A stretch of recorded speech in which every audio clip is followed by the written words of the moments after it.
Two things have happened at once that signal a really rough road ahead for Trump. The first is an absolute brutal poll for him in the New York Times, showing him underwater on literally every single issue.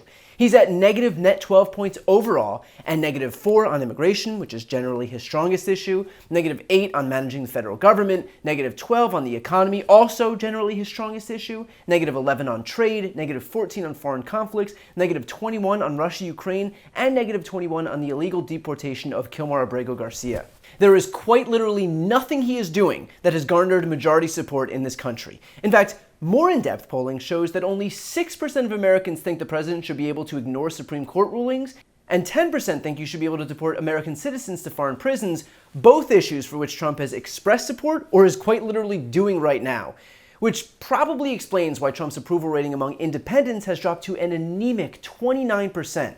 I guess the lesson we can take here is that when someone promises to lower costs on day one and instead sends them surging, and then wipes away 20% of your retirement savings, and then tries to wage war against Greenland, Panama, and Canada, voters tend not to love it. But all of that brings me to the next point. Chuck Grassley, the Republican senator from Iowa, took to Twitter today writing, "I've seen enough killing of innocent Ukrainian women and children. President Trump, please put the toughest of sanctions on Putin. You ought to see from clear evidence that he is playing America as a patsy." Isn't it interesting that a party that exists to pray at the altar of Trump suddenly begins to find its spine as soon as Trump's approval ratings begin to crater? I can assure you that last month, not a single Republican senator, certainly not Chuck Grassley, would have spoken out publicly against Trump. Now you've got Chuck Grassley publicly tweeting that under Trump's leadership, the U.S. is being played as a patsy at the hands of Russia. I know that this is only one piece of anecdotal evidence, but I think it signals that the dam is breaking, and that these Republicans are beginning to rightfully recognize that Trump isn't the boom he frames himself as, but rather a massive liability. It's also worth noting that Grassley is right, although he clearly kept the criticism tame. It's not that Putin is playing America as a patsy, he is playing Trump as a patsy. That's the only person Putin's negotiating with. None of us are doing the negotiating, so if Putin's able to game America, it's simply that he's learned how to game Donald Trump. But hey, art of the deal. And that's beyond obvious, as noted here. It's absurd. And this is what's so frustrating about this. I mean, Donald Trump never talks about the reality, which is that Russia is the aggressor, that Russia is attacking Ukrainian troops on Ukrainian territory as we speak and has been for 3 years now.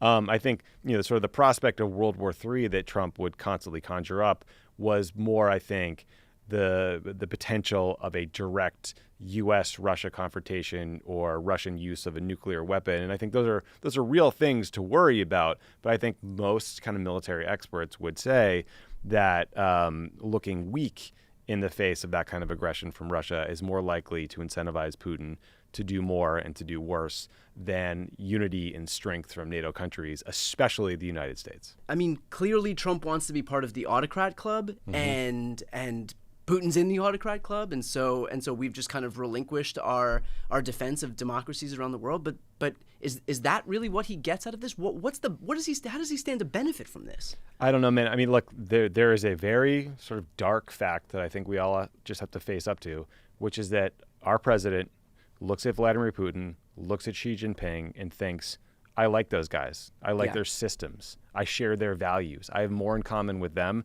than I do with a lot of leaders in Europe or democratically elected Europe. And that is just a very weird, scary thing. And I think, the part of this is a campaign pledge. I do think that Donald Trump energized a lot of people who were fed up with the post 9/11 wars, the invasion of Iraq, the fact that we were, misled and lied into war, and ran on this kind of isolationist America first promise to end the war between Ukraine and Russia on one day. He had this Hail Mary attempt at the end to try to get some money out of the deal and extort some rare earth minerals from the Ukrainians. Right. But to your bigger question, I mean, what does he get out of this? It is hard to see. But, all the places my mind goes are pretty dark. And it would be one thing if it was just the Russia-Ukraine war, which, by the way, Trump promised would end, quote, before he even got into the Oval Office. I want to get the war settled. I know Zelensky very well, and I know Putin very well. I have a good relationship, and they respect your president. And this is a war that has to end, and we're going to get that war ended. I'm going to try, and I think I can, get it ended as president-elect. In other words, before I even take over the White House. Got to stop the people from dying. It's also that he failed on everything he's promised. Remember, this guy came into office promising to lower costs on day one. I won on two things, the border, and more than immigration. You know, they like to say immigration. I break it down more to the border, but I won on the border, and I won on groceries. It's a very simple word, groceries. Like almost, you know, who uses the word? I started using the word. The groceries, when you buy apples, when you buy bacon, when you buy eggs, they would double and triple the price over a short period of time. And I won an election based on that. We're going to bring those prices way down. And yet, far from lowering anything, costs have surged, inflation's rising, consumer confidence is falling, the market has crashed, we are likely in a recession right now, and all the while, Trump is engaging in straight fairy tales about how hundreds of countries are sprinting to the negotiating table. I'm telling you, these countries are calling us up, kissing my ass. They are dying to make a deal. Please, sir, make a deal.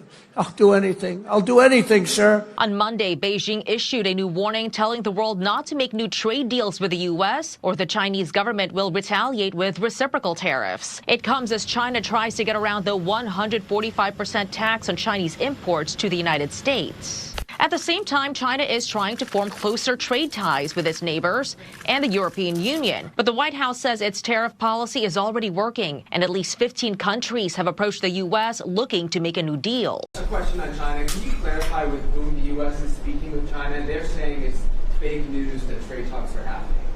Well, they had a meeting this morning, so I can't tell you. It doesn't matter who they is. New York Times reports this, quote, in private, some Trump officials concede that they did not accurately predict China's reaction. Trump seemed to expect China to be among the first to come begging for relief, given the size of its exports to the U.S. We advocate for inclusive and beneficial economic globalization, oppose all forms of unilateralism and protectionism, and maintain that indiscriminate tariffs severely harm normal international trade. So look, again, I want to be fair and not overstate Grassley's move, but I think the precedent is telling. Republicans are now feeling just a little bit more emboldened to criticize dear leader, and you all know what happens when one domino falls. So as Donald Trump's numbers continue to plummet, keep an eye on all those rats fleeing the sinking ship.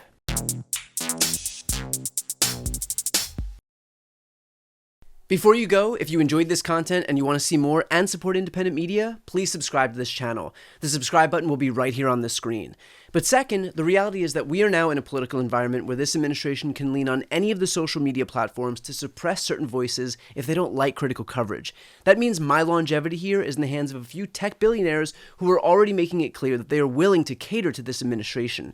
To that end, signing up for my newsletter is a way for me to reach you directly if that ever becomes necessary. I'll put the link right here on the screen as well, so please sign up. It's free, but there's also an option to do a paid subscription if you'd like to support me and my team. I really appreciate it. Thanks so much for watching.